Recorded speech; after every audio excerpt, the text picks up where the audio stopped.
अप्रैल 2024 Israel की सबसे बड़ी प्रोफेसी कंप्लीट होने जा रही है, जो रेड हाइफर के नाम से इंटरनेट पे आजकल काफ़ी ज़्यादा ट्रेंडिंग है। आखिर इस रेड हाइफर की हिस्ट्री क्या है? आखिर मुसलमानों के साथ इस रेड हाइफर का क्या रिश्ता है? आखिर दुनिया के तमाम मुसलमान इस रेड हाइफर की वजह से इतने ज़्यादा परेशान क्यों हैं? कुरान में इस रेड हाइफर के बारे में क्या कहा गया है? आइए जानते हैं इन सारे सवालों के जवाब आज के इस वीडियो में। The 5 red heifers are now in a secure, undisclosed location in Israel. Gas का आखिरी बार हैकल सुलेमानी को दूसरी मर्तबा तबाह किया गया था। For a rebuilt temple. Yes, almost precisely. And they have now 5 red heifers in Israel.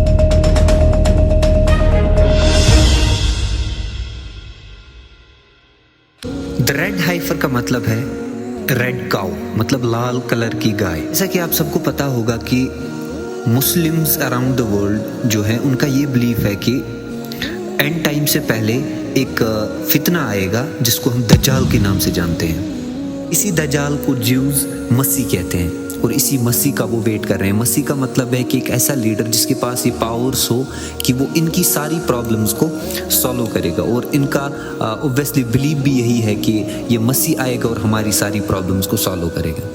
अब ज्यूज़ के रिलीजन के हिसाब से ये मसीह तब तक नहीं आएगा जब तक नहीं ये टेम्पल ऑफ सोलेमान को थर्ड टाइम न रिबिल्ड करे।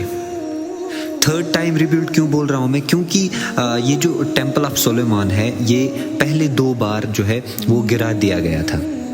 इसका जिक्र कुरान में भी है। सूरह बनी इसराइल में अल्लाह ताला 2 उरूज और 2 ज़वाल का जिक्र करता है जो उसने बनी इसराइल के कौम पे भेजे थे। फिर उनके ज़रिए अल्लाह ताला ने जो है ज्यूज़ की पिटाई कराई थी। पहली बार जो सुलेमान का टेम्पल है उसको नबुकत नज़र एक रूलर थे उसने गिराया था। उसने करीब 1 लाख के करीब ज्यूज़ जो है उनको मार गिराया था। फिर जुल्करनैन ने उसको शिकस्त दी और जुल्करनैन ने जो है ज्यूज़ को रिवाइव किया, और फिर वापस से ज्यूज़ जो है शाम में बस गए और उन्होंने फिर से इस टेम्पल को बिल्ड किया। फिर से वो दुनिया की मोहब्बत में मुब्तला हुए तो अल्लाह ताला ने सेकंड टाइम जो है टाइटस नाम के एक रूलर को भेजा जिसने बैतुल मक़दस की ईंट से ईंट बजा कर रख दी।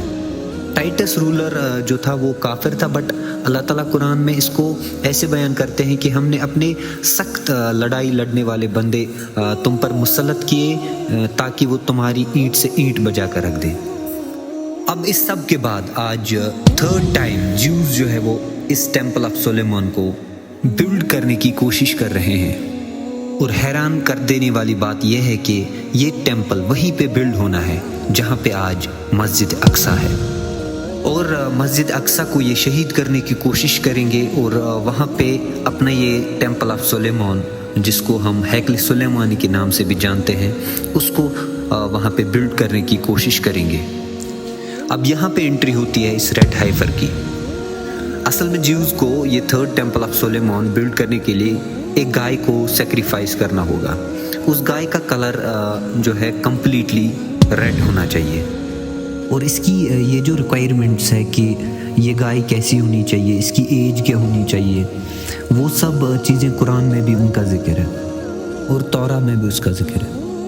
कुरान में चैप्टर 2 सूरह बकरा उसका जो टाइटल है उसका मतलब ही है द काउ, और सूरह बकरा की आयत 67 से लेकर 71 तक अल्लाह ताला उस गाय की रिक्वायरमेंट्स के बारे में बताते हैं कि उसकी एज जो है वो बिल्कुल यंग होनी चाहिए। कहा जाता है कि 3 साल उसकी एज होनी चाहिए, और उसका कलर कंप्लीट रेड होना चाहिए, और खेती में वो गाय इस्तेमाल ना हुई हो। अब ज्यूज़ के लिए ऐसी गाय ढूंढना बहुत मुश्किल हो रहा था, तो बहुत कोशिश करने के बाद टेक्सास USA से 5 काउज ऐसी उन्होंने इम्पोर्ट की है। एक्चुअली टेक्सास USA से एनिमल्स को इम्पोर्ट करना बैन है, बट बहुत प्लानिंग करके इजराइल ने as a pets in 5 cows को जो है वो इम्पोर्ट किया है। इसी महीने अप्रैल 2024 में इनकी एज जो है वो 3 इयर्स की होगी, और इसी महीने इनको सेक्रीफाइस कर दिया जाएगा। अब अकॉर्डिंग टू देयर बिलीफ इनको जलाकर जो ऐश रहेगा वहाँ पे उसको पानी में मिलाकर वो इससे खुद को प्यूरिफाई करेंगे। ज्यूज़ का बिलीफ है कि रेड हाइफर جو ہے اس کا تعلق پیوریفیکیشن سے ہے، وہ اس سے خود کو پیوریفائی کریں گے، اس کے بعد وہ تھرڈ ٹیمپل آف سلیمان جو ہے اس کو بلڈ کریں گے۔ اب یہاں پہ پولیٹیکلی یہ اسرائیلی آکیپیشن کو ڈپکٹ کرتا ہے، بیکاز مسجد اقصیٰ کو شہید کرنا 7 اکتوبر سے 33,000 لوگ جس میں زیادہ تر عورتیں اور بچے ہیں ان کو مار دیا گیا ہے۔ اب یہ سچویشن الارمنگ ہے پورے مسلم ورلڈ کے لیے، چاہے وہ اینڈ ٹائم کا ذکر ہو، چاہے وہ ارائیول آف دجال کا ذکر ہو، یا پولیٹیکلی ایلیگل آکیپیشن آف اسرائیل ہو۔ اب آپ کے کیا ویوز ہیں اس سب کے اوپر؟